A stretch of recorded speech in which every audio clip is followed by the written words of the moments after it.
Hello, Yellow Jackets. Whew, it's cold. Happy November and welcome to our fourth episode on BHSU campus history. In this episode, we're going to talk about some of our newer areas on campus and the people who made it all possible. So, welcome to the Tom and Judy Flickema Courtyard. Created in 2009 and named after our 8th president, Dr. Thomas Flickema, and his wife Judy, both of whom dedicated years of commitment to the transformation and improvement of our campus. Dr. Thomas Flickema served 12 years as our 8th president. Fun fact, he was a history major and a history professor, another reason why us history majors can do great things. Flickema had a far-reaching vision for improving instruction on campus. He maintained that the cornerstone of academic achievement rested upon the strength of the faculty, diversity of the curriculum, and research and development. Fun fact, Flickema likes to read British history and even visited England. I'm very jealous. I never got to, alas. Flickema's time as a president saw increased outside grant funding for the college, more landscaping and gardens, the creation of Meyer Hall, BHSU classes being taught in Rapid City, more online distance learning, and national college accreditation from numerous organizations. Flickema also saw to enhanced economic and educational outreach initiatives through math, science, and business to promote economic development in our state. Fun fact, later in retirement, when Flickema needed eye surgery, the doctor who saved his eyesight was a BHSU alumni, which is a perfect example of how Yellow Jackets as a hive are always connected. We honor the commitment and the dedication of the Flickemas to our students and campus by having Flickema Courtyard. Thanks to Elizabeth Joy Center, named in 2013 in honor of Joy Proctor Cropchin, an alumni of the school who majored in music and PE. She was a cheerleader and a member of the Swarm Days Committee. She's best known for having been the first women's basketball coach at BHSU. She served for several years in the Alumni Association and was a music and PE teacher to children across the area in various schools. She coached soccer and gymnastics, and she was heavily involved in volunteering for the Spearfish community, such as being a reading teacher and being involved in the Spearfish Chamber Association. Today, we have the Joy Center, where the community gathers and has weddings, events, all kinds of things. But we gather in the spirit of joy. Thanks for listening. Yellow Jackets, and welcome to the Schallenkamp Amphitheater. We hold all kinds of events here, movie nights, karaoke, music, club meetings, award ceremonies. But I'm here today to tell you about the namesake. This place was created and named in 2016 in honor of our 9th college president, Dr. Kay Schallenkamp, and her husband, Ken Schallenkamp. Kay Schallenkamp was the first women college president of BHSU, breaking glass ceilings. Her motto is, if you're going to skate on thin ice, you might as well dance. Fun fact, she'd also been the first woman president of Emporia State University back in Kansas.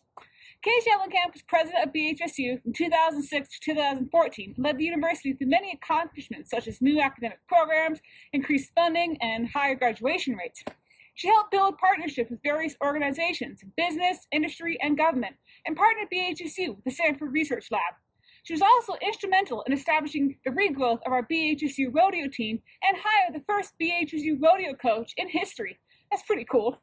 Schallenkamp was also one of 10 college presidents around the country to serve on the Division II Presidential Council. Under her time here, this was the first university in the state to sign the American College and University's President Climate Control on Sustainability. We have solar panels here, too. Her husband, Dr. Ken Schallenkamp, was a professor of business law and entrepreneurship from 2006 to 2016, regarded by all of his students. His research included legal management issues faced by small businesses, entrepreneurship, and virtual organizations as they relate to small businesses. He published multiple peer-reviewed articles and delivered several conference presentations. Remember the dedication and long service of the Schallenkamps to this campus and their encouragement of sustainability in new organizations by having Schallenkamp Amphitheater. Thanks for listening, Jackets. Hello, Yellow Jackets. Welcome to the Goodall Gallery. Here we show work from senior students, special projects, works of alumni, and world-famous artists. But today, we're here to tell you about the namesake, Jo Marie Ruddell. She began her career by teaching English, journalism, and American history at Bhutan University in Shanghai. She specifically said, education is important.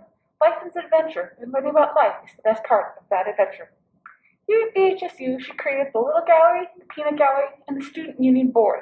That same board would begin in 1977, a small art festival which would go on to become our famous Spearfish Festival of Arts in the Park.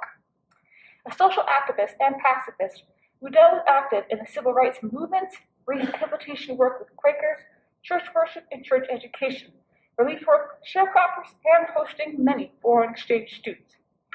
Ruddell also created the La Culta Omnici, on campus and was involved with CAP, YWCA, Artemis House, and Head Start. She also organized a group called Focus, which raised money to buy books for Korean children and building wells in India. Ruddell was a member of the Business and Professional Women's Organization, where she was also honored with Women of the Year. Here at BHSU, she began her work as the Interim Dean of Women, and then Publicity Director and Director of Off-Campus Housing. Later, Ruddell became the Director of the Student Union and established this gallery, which bears her name today. Ruddell was outspoken, loved bringing art to campus, and had tremendous energy in taking care of the misfits.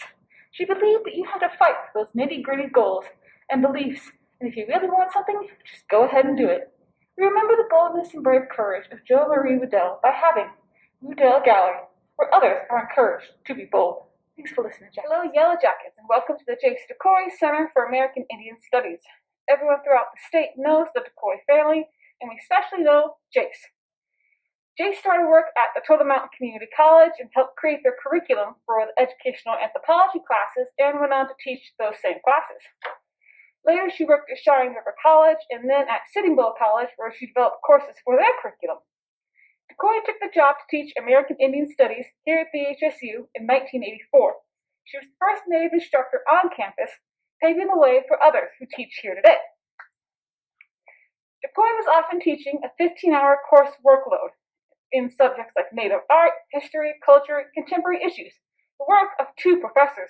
Pretty cool.